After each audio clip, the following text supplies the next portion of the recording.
Pontius Pilate was a Roman governor of Judea from AD 26 to 36, serving under Emperor Tiberius. Now, even though the Romans occupied the land, many Jews opposed this occupation, so as a result, there were many revolts and uprisings against the Roman leadership. Now, since Pilate was the governor, or also called the prefect of Judea, his main job was not only to tax the Jews, but also to control them and make sure that they don't get out of hand.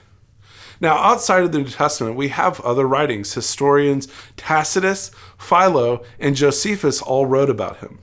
Philo said that he would regularly engage in bribery and cruelty towards others, while Josephus actually records 2 incidents where Pilate angered the Jews and it led to revolts. The first one is where Pilate allowed inscriptions of Emperor Tiberius to be placed on his palace, and since this violated the Jewish law for no inscriptions, they protested. The second time, unfortunately, was much bloodier, where Pilate used treasury funds to build an aqueduct. When there was a protest, Pilate had soldiers dressed in plain clothes infiltrate a crowd, and they slaughtered many protesters.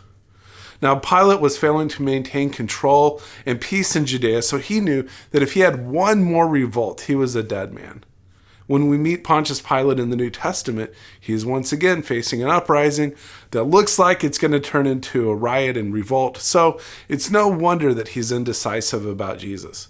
His main goal here is to appease the Jews, even though that it's clear that in his conscience he knows that Jesus is innocent. Now, he chooses political gain over Jesus' life, but all this background helps us explain why Pilate washed his hands. So there you go, a little bit about Pontius Pilate, and that's enough today for our Historical Minute.